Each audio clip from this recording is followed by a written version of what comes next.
공수처의 소위 불법 통신 사찰 이 이용 문제를 제일 먼저 제기한 데가 어디죠? TV조선이죠. TV조선 법조팀에서 이 문제를 제일 먼저 제기했는데 그거 알고 있어요? 아, 6월달 말씀하시나요? 그러니까 이 보도가 이게 지금 정치 현안으로 대두된 게 TV조선 보도 때문에 그런 거 아니에요. 아, 4월 자, 초 말씀하십니까? 봅시다. 묻는데 왜 대답해요? 자꾸만 엉뚱한 얘기하고 시간 뺏지 말고. 이 권성동 국회의원이 저한테 10월 1일 통신 털었는데 공수처에서 무슨 사건 때문에 털었죠? 저희가 수사 중인 사안이라 원칙적으로는 말씀을 못 드리는데요. 얘기를 해보세요. 그렇지만 지금 국민적 관심이 됐기 때문에 말씀을 드리자면 지금 저희가 현재 수사 중인 그 고발사주 의혹 사건으로 알고 있습니다. 알고 있어요? 고발사주 사건이지. 예. 뭐 그렇게 보고를 말장난 하지 말고. 네네. 왜 자꾸 말장난 해요? 말을 찌직거리면서. 고발사주 의혹 사건 때문이다 했다 그러면 되죠. 윤석열 대통령 후보도 3회, 그 부인인 김건희 대표도 1회. 이것도 고발사주 의혹 사건이에요? 네, 그것도 아마 그렇게 알고 있습니다. 그러면 제보사주 의혹과 관련돼서 박지원 국정원장 또 박지원 국정원장 지인들 통신 기록 조회했습니까? 안 했습니까? 그건 했습니다. 했어요? 네. 몇 명 했어요? 그게? 제가 구체적인 숫자는 기억하지 못합니다. 이거 지금 보면은 국회의원들, 우리 당 국민의힘 국회의원들 84명을 이게 털었는데 그 턴 이유가 뭐예요? 지금 털었다고 말씀하시는데요. 전기통신사업법 83조 3항에 따른 그 조회를 한 이유가 통신자료 제공 뭐냐고요? 요청. 조회를 한 이유가 뭐예요? 그것도 고발사주 의혹 사건 때문에 그래요?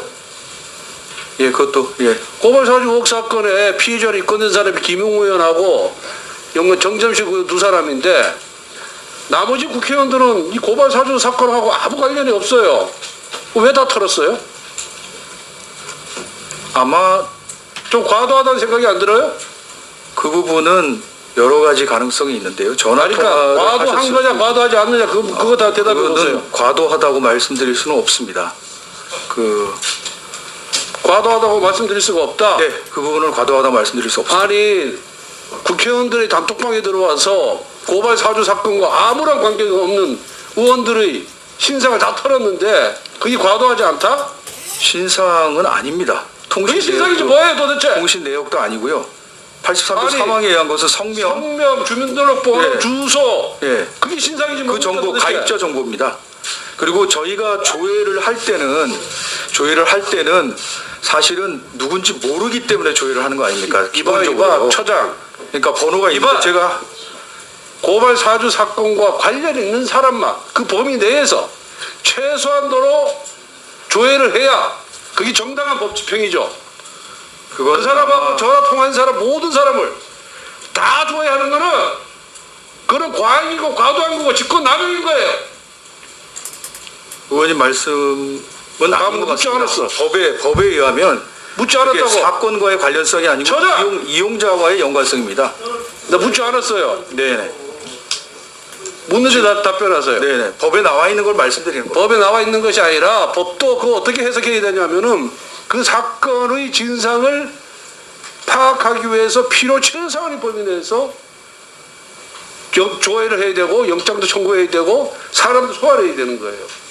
그런데 A라는 사람과 혐의자 A라는 사람과 통화한 사람을 전부 다 파악한다? 아무 관련도 없는데? 그리고 단톡방에 들어와 있는 사람들 국회의원은 다 알면서 그걸 파악한다? 그게 바로 직권남용이고 과잉입니다. 그게 의원님들 잠깐. 단톡방인지 알 수가 없죠. 번호만 갖고는요. 그러니까 네. 나중에 과잉인지 아닌지 수사받아 보면은 느낄 거예요. 여기서 변명한다고 당신 처장 변명이 통하지가 않아요 지금. 그리고 이 공수처 왜 만들었습니까 민주당에서? 맨날 하는 게 뭐예요? 정치검찰 없애겠다고 공수처 만든 거 아니에요 지금. 근데 야당 후보 부인, 야당 국회의원 그리고 공수처에 대해서 비판 보도를 한 언론 무차별적인 정치범 사찰을 한 거 아닙니까? 이게 정치검찰이 아니고 뭐예요? 정치공수처예요. 정치검찰 없앤다고 공수처 만들어 놓고 공수처가 제2의 정치검찰 역할을 하는 거예요. 그리고 피로 최소한의 범위 내에서 통신조회를 해야 되는데 이렇게 무차별적으로 하는 거는 결국 무소불위 검찰을 제어하겠다고 자신들이 공수처를 만들어 놓고 공수처가 또 무소불위의 수사기관이 된 거예요. 그렇게 말씀하시는 건 좀 어폐가 있고요. 제가 법에 따라서 법 조항에 따라서 말씀드립니다. 처장, 네. 내가 처장한테 묻는 거 아니에요? 내가 내 주장을 얘기하고 있는 거예요 지금. 네, 알겠습니다. 그러니까 이런 공수처를 왜 나는 유지하는지 모르겠어요. 1년 공수처 예산이 얼마예요? 그리고 내가 공수처의 관계자들하고 이렇게 이게 간접적으로 물어보면은 자신들도 과도하게 했다 그래. 문제가 있다 그래요. 검찰에서 이런 식의 수사를 안 합니다. 경찰도 이런 식의 수사를 안 해요. 그러니까 수사 능력도 형편없어. 수사 방법도 모르고 수사해보지도 않은 사람들이 차장에 임명해 놓으니까 멋대로 하는 거예요. 멋대로. 결국은 우리 김준엽 처장도 민주당에서 일개 헌법재판소 연구관을 그냥 공수처장 차관급인지 장관급자에 앉혀놓으니까 지금 보고하는 거 아니에요 지금. 고마워서 문재인 대통령이 민주당이 나를 공수처장 임명해줘서 이 기회에 정치 탄압하자, 야권 후보 탄압하자, 대선에 개입해서 내 공을 한번 세워보겠다, 그 의도가 맞죠? 그건 지나친 말씀입니다. 지나치게 뭐가 지나쳐요? 처장의 행동과 처장의 발언을 보면은 충분히 그렇게 상상하고 남는 겁니다. 안 그러면 이런 식의 수사를 할 수가 없어요.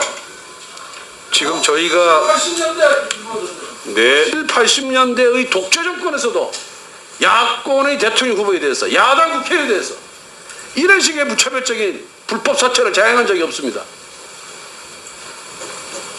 이거는 공수처장은 계속해서 변명을 하고 있지만은 우리나라 국민 어느 누구도 수사기관에서 야당의 대통령 후보에 대해서 그 가족에 대해서 야당 국회에 대해서 이런 무차별적인 불법을 자행하고 사찰을 자행하는 것에 대해서 동의하는 국민은 아무도 없을 거예요.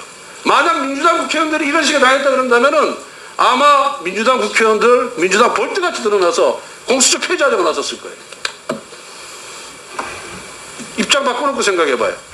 옛날에 이재명 후보 2016년도 본인 측근에 대해서 검찰에서 통신조회하니까 뭐라 그랬어요? 민주당에서 국가기관의 전방위적인 사찰이다. 달랑 몇 사람 하지도 않았어요. 우리는 100여 명을 당한 사람들, 400명이 넘는 언론인들이 당했는데 이게 국가고 이게 사찰이고